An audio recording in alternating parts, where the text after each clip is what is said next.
Good morning students. Today we are going to learn chapter 3, the part black aeroplane, that is your part second of the chapter. Two stories about flying. ठीक है, we have learned already part 1. Come to the next.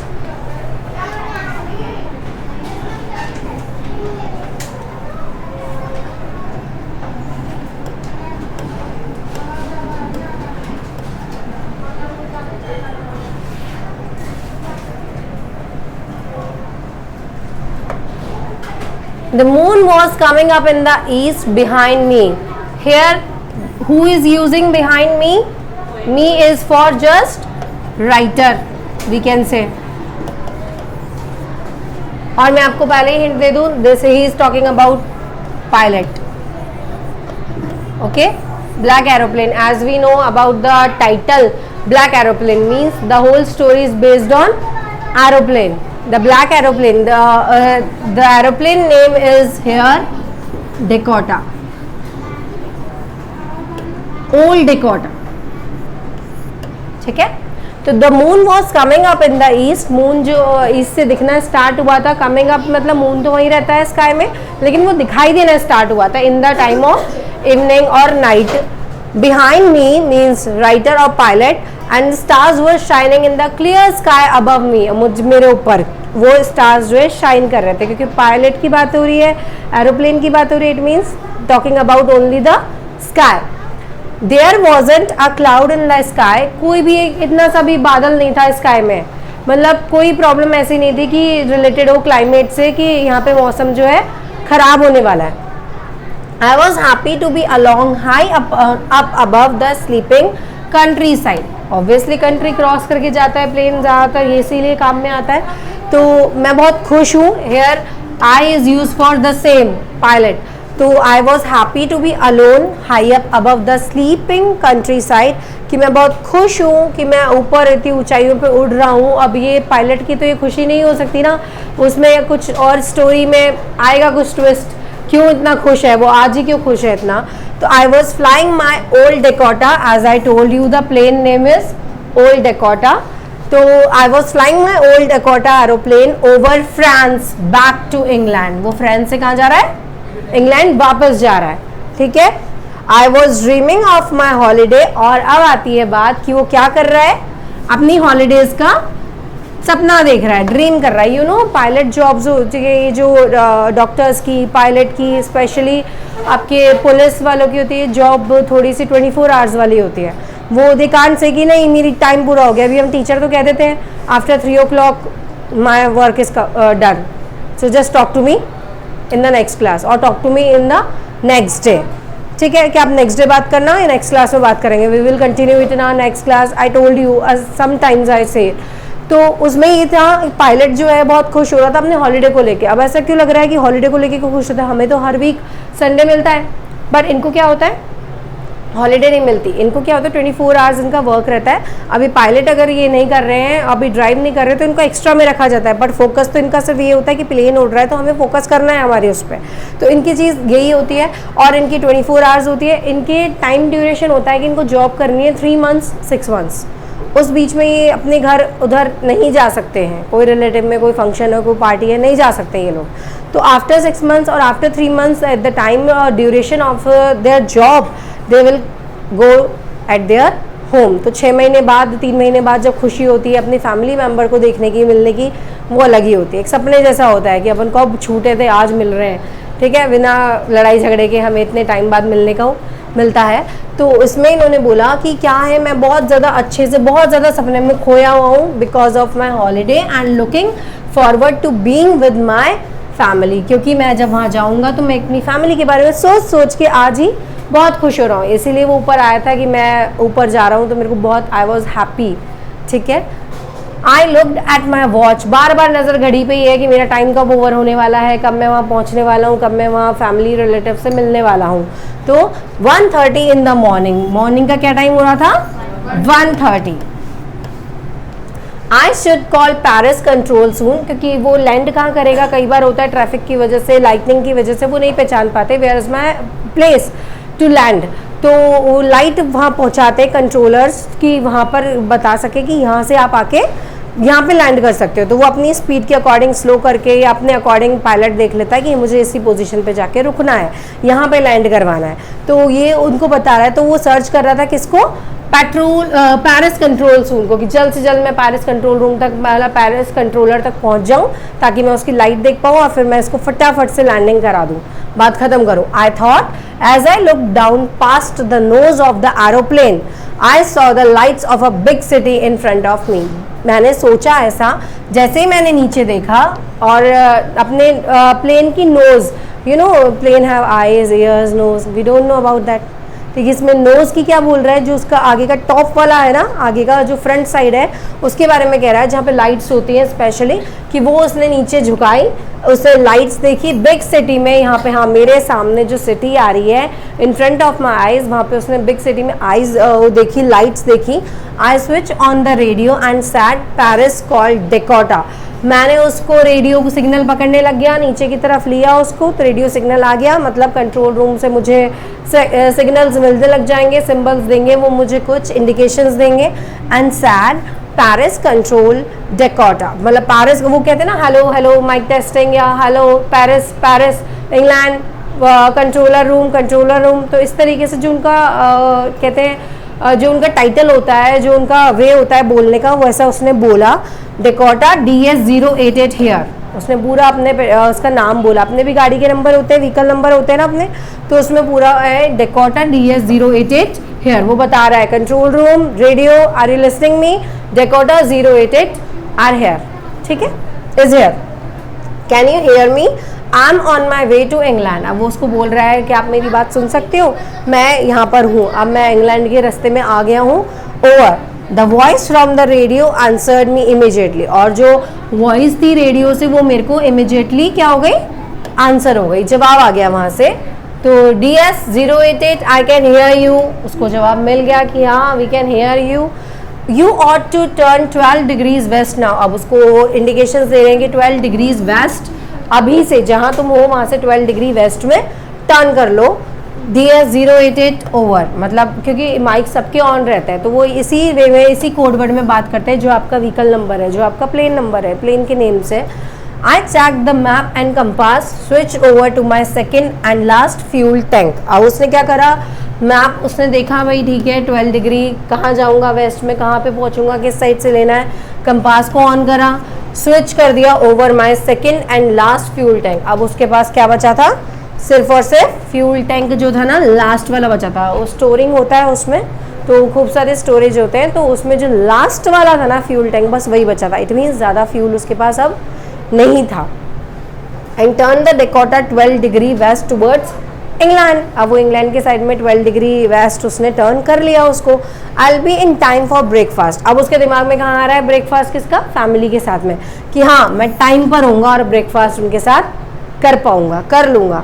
I thought a good big English breakfast, और उसने बोला मैं ऐसी ये बारे में सोच रहा हूँ कि इंग्लिश ब्रेकफास्ट मैं उनके साथ करूँगा, बहुत अच्छा होगा वो।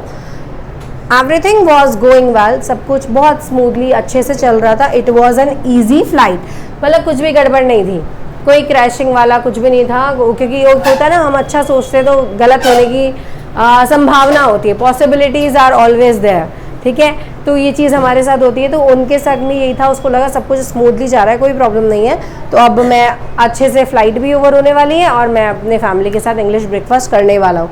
Next, come to the next.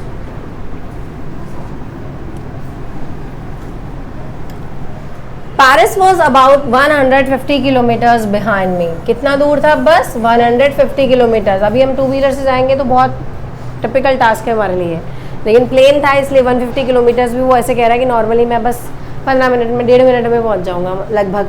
तो behind me when I saw the clouds. अब 50 किलोमीटर्स पीछे ही पेरिस था उसके, मतलब वो इतना ही दूर था, इतनी ही देर में उसने क्या देखा, क्लाउड्स देख लिए, मतलब बारिश होने की पॉसिबिलिटी हो गई, ठीक है। स्टॉर्म क्लाउड्स, अब वो क्लाउड्स कैसे थे, स्टॉर्मिंग क्लाउड्स, तूफानी वाले, ठीक है, तूफान वाले। They were huge, they looked like black mountains standing in front of me. और वो इतने भयानक लग रहे थे, इतने ज़्यादा डार्क लग रहे थे, ब्लैक कलर के थे, कि मेरे सामने ये ब्लैक माउंटेन्स जो हैं खड़े हैं अक्रॉस द स्काई, स्काई को क्रॉस करते, क्रॉस में। I knew I could not fly up and over them, और उसको ये जान चुका था कि मैं अब इसको ज़्यादा दूर फ्लाई नहीं कर सकता और इसके ऊपर से क्रॉस भी नहीं कर पाऊंगा, ना इसके नीचे से अंदर से कहीं से भी नहीं हो सकता. And I did not have enough fuel to fly around them to the north और साउथ, और मेरे पास इतना फ्यूल भी नहीं है कि मैं इसको घुमा करके ले जाऊँ कि नॉर्थ और साउथ के अराउंड इधर उधर ले लूँ ताकि मैं जैसे तैसे इस क्लाउड को क्रॉस कर दूँ. ऐसा भी इतना फ्यूल उसके पास नहीं था. ही सेड ना ही वो has a last fuel tank, इसलिए I ought to go back to Paris. अब वो फिर से कहाँ गया? पेरिस पे गया. I thought but I wanted to get home. उसने देखा या तो उसने सोचा ऐसा कि या तो मैं फिर से पेरिस से चला जाता हूँ, छोड़ो इंग्लैंड को, बचा रहा हूँ क्योंकि मेरे पीछे और भी लोग हैं. आई एम अ ड्राइवर ना, पायलट था वो, तो उसके पीछे और भी लोग थे, तो उसने सोचा ऐसा कर लेता हूँ. लेकिन उसको क्या करना था? ब्रेकफास्ट करना था अपने घर पे जाके फैमिली के साथ में. तो उसके दिमाग में थोड़ा लालच आया. कई बार होता है हम बहुत ज़्यादा एक्साइटेड होते हैं, बहुत ज़्यादा क्यूरियस हो जाते हैं कोई चीज़ को जानने के लिए कि हम एकदम से रन कर लेते हैं, गिर जाते हैं, या कोई चीज़ जल्दबाजी में कर लेते हैं जिससे नुकसान हो जाता है, रिस्क ले लेते हैं. तो वो रिस्क यहाँ पे लेना चाहता था. I'll take the risk, I thought, and flew that old Dakota straight into the storm. और उसने क्या करी? वो रिस्क उसने बोला ठीक है, I'll take that risk, मैं ये रिस्क लेता हूँ और मुझे ये लगता है कि हाँ मैं फ्लाई कर लूँगा. उसके बाद में ओल्ड डेकोटा को स्ट्रेट स्टॉर्म के बीच में से निकालता हूँ, into the storm. Now he entered by plane. Inside the clouds, everything was suddenly black. अब ब्लैक माउंटेन था, तो काफ़ी सारी चीज़ें ब्लैक ही होंगी डेफिनेटली. तो सारी चीज़ें जो है सडनली ब्लैक होती नज़र आई, क्योंकि वो जितना गहराई में, जितना बादलों के बीच जा रहा था, उतना उसको कालापन नज़र आ रहा था. डार्कनेस उसके सामने आ रही थी. It was impossible to see anything outside. कुछ भी चीज़ें बाहर देखना इम्पॉसिबल हो गया था. There is no possibility to see outside the cloud. The aeroplane, The old aeroplane jumped and twisted in the air. अब old aeroplane जो था, old Dakota था, वो क्या कर रहा था? थोड़ा सा ट्विस्टिंग जंपिंग वाली पोजीशन पे आ गया था कि वो उसके कंट्रोल से बाहर हो गया था, ये कह सकते हो आप. अब आप कहोगे प्लेन कैसे उड़ेगा, कैसे जंप होगा? प्लेन को जो उड़ा रहा था लेकिन उसके कंट्रोल से बाहर हो गया था, क्योंकि ब्लैक एरोप्लेन था. अब उसको ही कुछ नहीं दिख रहा है. आज मैं ड्राइव कर रही हूँ, ड्राइव करते टाइम अगर मेरे सामने कुछ आ जाएगा तो how can I drive? Driving इधर उधर होएगी ना, बैलेंस बिगड़ेगा ना. उसी तरीके से उसका ये हो रहा था. तो जंपिंग पोजीशन पे वो प्लेन आ गया and twisted in the air, और ऐसा लग रहा था जैसे ट्विस्ट हो रहा है एरोप्लेन एयर में. आई लुक्ड एट द कंपास, मैंने कंपास की तरफ देखा, भाई कंपास से कुछ मेजर कर सकूँ, मैं नॉर्थ में हूँ, साउथ में हूँ, कहाँ जा रहा हूँ मैं, मेरे को कहाँ किस साइड में चलना है. I couldn't believe my eyes, मेरी आंखों को भी यकीन नहीं हो सकता था. The compass was turning round and round and round. Compass भी बस इधर इधर इधर इधर घूमे जा रहा था. मतलब मैं एक फिक्स पोजीशन पे नहीं था, मैं एक फ्लेक्सिबल कंडीशन में था. स्टैटिक नेचर नहीं था मेरे प्लेन का, वो फ्लेक्सिबिलिटी हो रही थी. पूरा घूम रहा था, समझ नहीं आ रहा ये नॉर्थ है, फिर वो इधर घूम जाता है कि नॉर्थ है कहाँ एग्जैक्टली, पता तो चले लेकिन उसको पता नहीं चल रहा था. मतलब compass was also not working. It was dead, मतलब वो मर गया था. कंपास तो काम करना ही बंद कर दिया. तो ऐसी जगह हम पहुंच चुके थे. इट वुड नॉट वर्क, वो वर्क भी नहीं कर रहा था. ये मतलब हो गया अब कंपास कैसे मरेगा, वर्क नहीं कर रहा, स्टॉप वर्किंग हो गई, इसीलिए तो उसको कह दिया. The other instruments were suddenly dead too, बाकी के इंस्ट्रूमेंट्स भी सडनली ख़त्म हो चुके थे, मर गए थे. आई ट्राइड द रेडियो, मैं रेडियो के थ्रू कॉन्टेक्ट करने लगा कि मेरे दिमाग में रेडियो वाला आइडिया आया. पेरिस कंट्रोल, क्वेश्चन मार्क डाल दिया. पेरिस कंट्रोल, पेरिस कंट्रोल मतलब are you listening me, can you hear me? There was no answer, कोई आंसर नहीं आया. Means radio was also not working. The radio was that too. I had no radio, no compass, and I could not see where I was. मैं पहचान भी नहीं सकता. मेरे पास radio, compass जो भी अवेलेबिलिटी होती है, फैसिलिटीज़ अवेलेबल होती है, वो सब वर्क करना स्टॉप कर दिया उन्होंने, बंद कर दिया, एकदम डेड हो गए. और मेरे को ये नहीं पता चल रहा कि वेयर आई वॉज, मैं कहाँ था, कहाँ हूँ, मुझे कुछ भी नहीं पता चल रहा. I was lost in the storm, मैं खो गया हूँ कहीं ना कहीं स्टॉर्म में. डेफिनेटली माई डायरेक्शंस इंपॉर्टेंट है. Then in the black clouds quite near me, black cloud जो है वहाँ पर के पास में आया. आई सॉ अनदर एरोप्लेन, तब मुझे एक दूसरा एरोप्लेन नजर आया, मैंने दूसरा एरोप्लेन को देखा. Now the next is it had no lights on its wings. अब विंग्स वाली जो लाइट होती है, विंग्स होते हैं प्लेन के, उसमें भी कोई लाइट नहीं जल रही थी। मीन्स वहाँ पे सर्वर बहुत डाउन था, नेटवर्क वर्क नहीं कर रहे थे। तो अब पूरी जिम्मेदारी, सारी पैसेंजर्स की जिम्मेदारी किस पर आ गई? सिर्फ उस पायलट पे, हु वाज ड्राइविंग। हाँ, there are 2 pilots, but still who were driving the vehicle, the whole responsibility will be of him। ठीक है, तो उसके लिए प्रॉब्लम बहुत ज़्यादा खड़ी हो गई। But I could see it flying next to me through the storm. लेकिन मैं देख सकता था कि मेरे ही नेक्स्ट में कोई स्टॉर्म से कुछ दिख रहा है। आई could see the pilots face, मैं उस पायलट का फेस देख सकता था जो अनदर प्लेन मुझे दिखाई दिया, टर्न टुवर्ड्स मी, और वो मेरी तरफ मुड़ गया। देखो, आपकी जो प्रॉब्लम है वो आपके कोई फेलोज ही समझ पाएंगे, जो मेरी प्रॉब्लम है वो मेरे जैसे टीचर्स समझ पाएंगे। The persons who understand our problem, he or she is only standing with us. That's why they can understand. Our parents can't understand your position, your problems. वो सिर्फ यही कहेंगे पढ़ो पढ़ो पढ़ो, लेकिन आपके पास टाइम ही नहीं है, उनको पता ही नहीं है आपके पास टाइम नहीं है।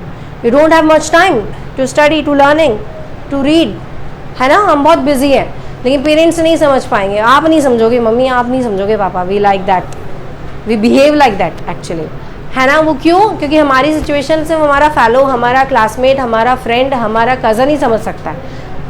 ठीक है, वो क्योंकि हमारे लेवल पे स्टैंड करता है, इसलिए बड़े भैया बड़े दीदी वो भी नहीं समझ पाएंगे, वो इसी वजह से नहीं समझ पाते। तो पायलट की जो प्रॉब्लम थी वो भी दूसरा पायलट ही समझ सकता है, इसीलिए वो प्लेन भी उसकी तरफ आ रहा था। I was glad to see another person, मुझे खुशी हुई कि कोई तो मुझे दिख रहा है इस तूफान में कि हाँ अब बचने की उम्मीद है। He lifted one hand and waved, उसने एक हाथ लिफ्ट किया और वेव कर दिया मुझे, हाँ मुझे दिखाया कि I can also see you। हाँ, follow me, he was saying, what he was said, follow me, he was saying, follow me, he knows that I am lost, I thought। अब वो जानता था, वो इस बात से समझ गया था कि मैं खो चुका हूँ। He is trying to help me, उसने मेरी हेल्प करने की बहुत कोशिश करी। He turned his aeroplane slowly to the north, उसने स्लोली तरीके से टर्न किया नॉर्थ साइड में, because there was storm in front of my Dakota, मतलब मेरे डेकोटा के सामने, ओल्ड डेकोटा, उसके प्लेन के सामने ही उसने नॉर्थ में टर्न किया, जो कि बहुत टिपिकल था क्योंकि उसको तो कुछ भी दिखाई नहीं दे रहा था आगे। So that it would be easier for me to follow him, और मेरे लिए बहुत ईजी हो गया उसको फॉलो करना। कोई गाड़ी जस्ट अपने आगे ही चल रही है तो अपन फॉलो करना अपने लिए ईजी है, कोई साइड में चल रही है तो वो गुम सकती है क्योंकि और भी गाड़ियाँ रहती हैं। लेकिन यहाँ पे प्लेन में क्या था, उसको पूरा का पूरा ब्लैक ब्लैक हो गया था, उसको कुछ भी नज़र नहीं आ रहा था। दैट्स वाई, हाँ, तो इसीलिए दूसरे वाले ने आके उसको फॉलो करने को कहा कि ठीक है तुम टर्न मत हो, तुम्हें चेंज नहीं करना, तुम्हें बैकअप नहीं करना है। उसके पास लास्ट फ्यूल टैंक था, इसीलिए वो जो नेक्स्ट अनादर एरोप्लेन उसने सॉ किया था, देखा था, वही आगे आ गया था। ठीक है, अनादर एरोप्लेन के पास तो होगा fuel tank, but he does not have. ठीक है, I was very happy to go behind the strange aeroplane. अब वो कौन था, कहाँ से आया था, we don't know, he also did not know कि कहाँ से आया था, क्या था, लेकिन वो आया था और उसने उसकी हेल्प करी और उसको खुशी हुई। ओबीडियंट चाइल्ड, वो भी एक इनोसेंट ओबीडियंट चाइल्ड की तरह उसने उसको फॉलो करना स्टार्ट किया, क्योंकि जान की बात थी भाई। अगर इधर से इधर हो गए तो हमारी जान चली गई, और जान चली गई तो फिर हमारे साथ में और भी पैसेंजर्स हैं, फिर मैं अपनी फैमिली के साथ ब्रेकफास्ट कैसे करूँगा। उसके दिमाग में ये भी तो था, एक फैमिली से मिलने की खुशी। After half an hour the strange black aeroplane was still there in front of me. आधे घंटे बाद तक वो मेरे संग में था, मेरे सामने था, so that I can see there. Now there was only enough fuel in the old Dakota's last tank. अब केवल इतना सा ही फ्यूल था कि 5 और 10 मिनट से ज़्यादा वो चल सकता है, बस 5 से 10 मिनट के बाद में वो अब जवाब दे देगा फ्यूल, और we can't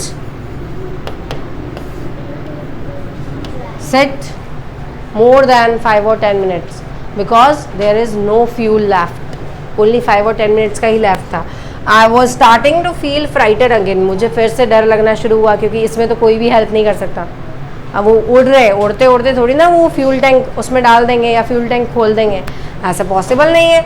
but then he started to go down and I follow through the storm. जैसे ही उसने नीचे, भाई लैंडिंग सिचुएशन आ गई, अब जैसे ही वो नीचे जाने लगा और उसने फॉलो किया स्टॉर्म के थ्रू उस चीज़ को, suddenly I came out of the clouds and saw 2 long straight lines of lights in front of me.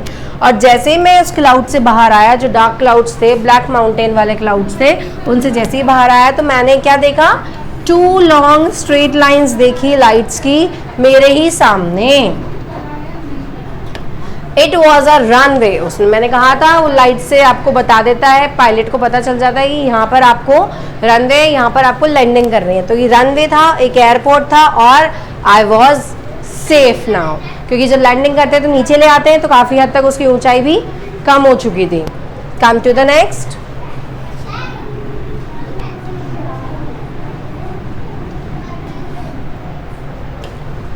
I turn to look for my friend in the black aeroplane. अब दिमाग में तो आएगा बच गए, सेफली पहुंच गए, सबको बचा लिया, लेकिन अब वो ब्लैक एरोप्लेन में आया कहाँ से था, मेरा फ्रेंड, मुझे उसको देखना है, थैंक यू तो कहना है उसको। But the sky was empty, लेकिन स्काई जो है क्या था, खाली हो गया था। There was no any aeroplane which I saw, which he saw in the dark mountain. There was nothing there, कोई भी नहीं था वहाँ। तो ये क्या हो गया, the black aeroplane was gone. वो जो ब्लैक एरोप्लेन उसको दिखा था अंधेरे में, that's why he said black aeroplane, क्योंकि वो अंधेरे में दिखा था, डार्क में दिखा था, तो वो क्या हो गया, चला गया, नहीं दिख रहा। I could not see it anywhere, मुझे कहीं भी नजर नहीं आया। So I landed and was not sorry to walk away from the old Dakota near the control tower. मैं फटाफट से क्या करा, वहाँ पर वॉक भी नहीं कर पाया, ओल्ड डेकोटा से पास में ही कंट्रोल टावर था, मैं वहीं गया कंट्रोल रूम में। I went and asked a women in the control centre, जो भी मुझे लेडी मिली या जो भी मुझे इंसान मिला, मैंने उससे पूछा where was the next plane. जब मैंने यह लैंडिंग करी तो उसकी लैंडिंग भी आसपास ही हुई होगी, उसने ऐसे देखा। तो where I was and who the other pilot was, उसका पायलट कौन था। तो I wanted to say thank you, मुझे उसको थैंक यू कहना है। She looked at me very strangely, उसने बहुत ऑकवर्ड से, बहुत स्ट्रेंजली देखा, क्यों, कौन था। She was like that and then laugh, और वो हंसने लगी बहुत तेजी से। अनादर प्लेन, मतलब दूसरा एरोप्लेन, नहीं कोई नहीं था वहाँ। तो अब they are in this storm, ऊपर स्टॉर्म में कोई दूसरा प्लेन नहीं सर, वो आपकी लास्ट फ्लाइट थी, आपके बिना, आपके बाद तो कोई फ्लाइट चालू ही नहीं करी हमने, हमें पता चल गया था कि वहाँ तूफान है, स्टॉर्म क्लाउड्स है, तो आपकी फ्लाइट तो निकल चुकी थी, that's why we could not stop you. But कोई दूसरा नहीं था, no other planes were flying tonight, आज तो कोई और अदर प्लेन था ही नहीं, सिर्फ आप ही का प्लेन था वहाँ पे। तो yours was the only one I could C on the radar, जो मैंने रडार से आपको देखा और आपको सिग्नल किया, आपको सिंबल दिया, इंडिकेशन दिया यहाँ रोकने के लिए। So who help me to arrive there safely without a compass और रेडियो। तो उसने दिमाग में क्वेश्चंस आ गए बहुत सारे, पहले तो ढूंढ रहा था, पता चला कोई था ही नहीं। इट मीन्स मेरी हेल्प किसने करी, जो रेडियो और कंपास के बिना, वो मेरी फ्यूल की भी उसने हेल्प करी। मेरे टैंक में फ्यूल भी नहीं था, तब भी वो मुझे शॉर्ट वे से लेकर आया, मुझे हेल्प करी। Who was the pilot on the strange black aeroplane, अब पायलट कौन था उस स्ट्रेंज ब्लैक एरोप्लेन का, flying in the storm without lights, जो लाइट्स के बिना भी मुझे देख पाया, मेरी हेल्प कर पाया। उसने ऐसे क्वेश्चंस जो है क्रिएट कर दिए। Now this is your the chapter. इसमें क्या है, हाँ बोलो।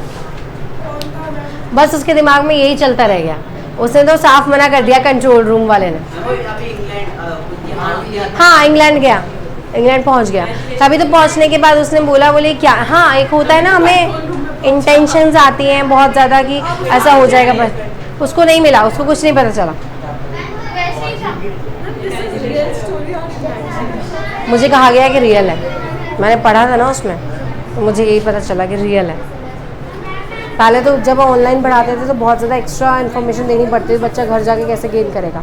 अब तो आप पूछ लेते हो, लेकिन उसके लिए जब मैंने पढ़ा था ना तो वो रियली बता रहा था वहाँ पे, ये था। बट नेट है भाई, गूगल बाबा है, कभी भी कुछ भी कह सकता है, तो आई कांट ट्रस्ट इट, ठीक है।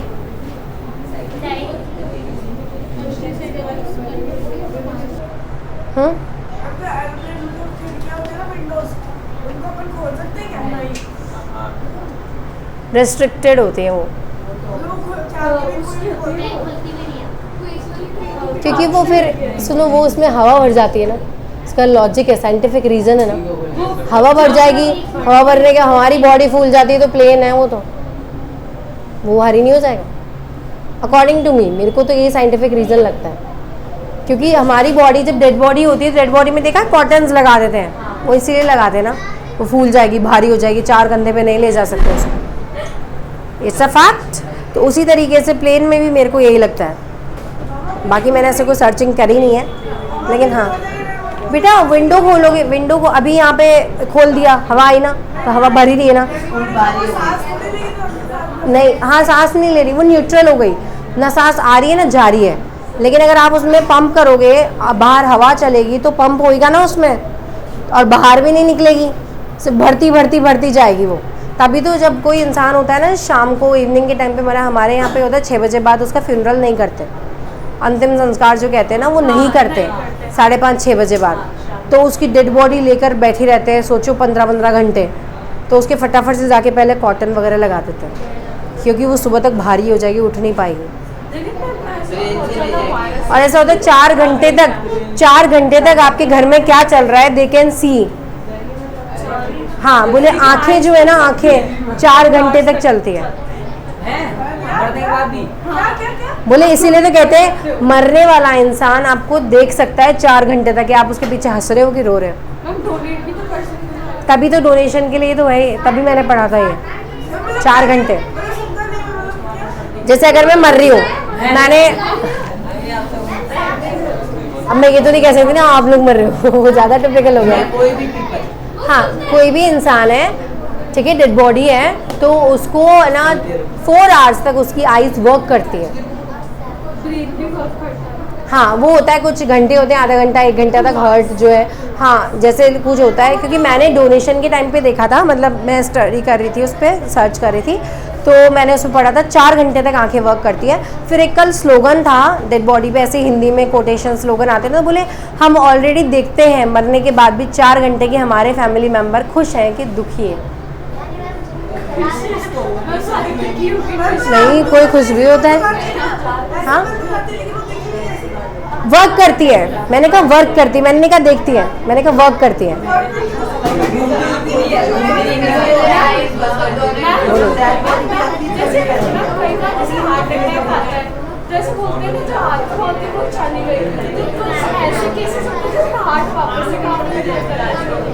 अच्छा सुनो 2 मिनट एक लाइन और बोल दूं।